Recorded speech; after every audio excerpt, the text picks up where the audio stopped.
मायावती के master plan ने बिगाड़ा अमेठी का सियासी गेम। बसपा उम्मीदवार के चुनाव में उतरने से बढ़ा सियासी पारा। क्या स्मृति ईरानी को जीत मिल पाएगी दोबारा?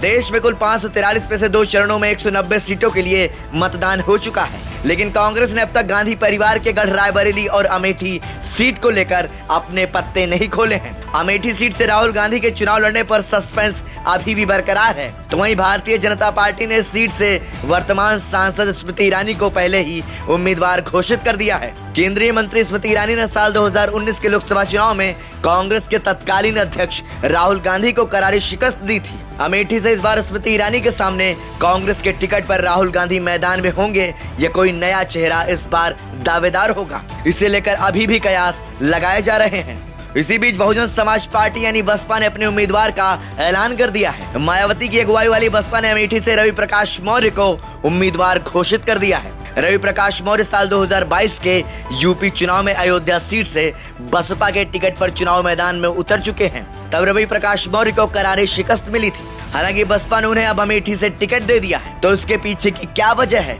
सवाल ये भी उठ रहे हैं कि बसपा के रवि प्रकाश, बीजेपी की स्मृति ईरानी या कांग्रेस उम्मीदवार किसका खेल बिगाड़ेंगे?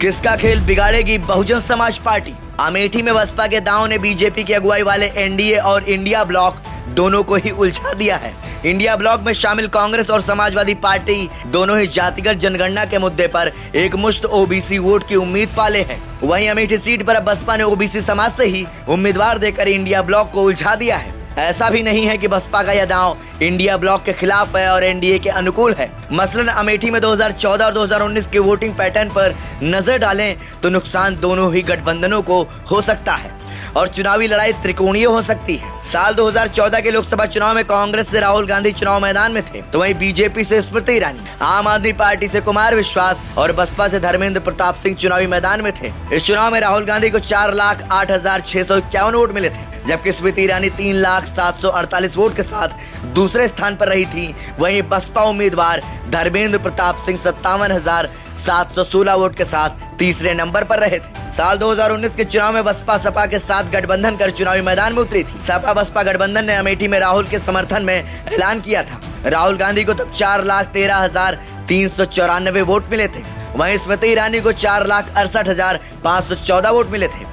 राहुल गांधी की हार को लेकर यह भी कहा गया कि बसपा का उम्मीदवार नहीं होने की वजह से दलित मतदाता बीजेपी की ओर शिफ्ट हो गए और कांग्रेस को गांधी परिवार के गढ़ में करारी हार मिली।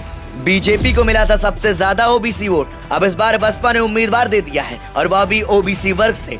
हालांकि पिछले कुछ चुनाव में ओबीसी वर्ग से बीजेपी को अधिक समर्थन मिलता दिख रहा है। एक रिपोर्ट के मुताबिक पिछले चुनाव में उत्तर प्रदेश में बीजेपी को करीब 70% ओबीसी वोट मिले थे, जिसमें कुर्मी और कोयरी के 80% वोटर्स ने बीजेपी का साथ दिया था।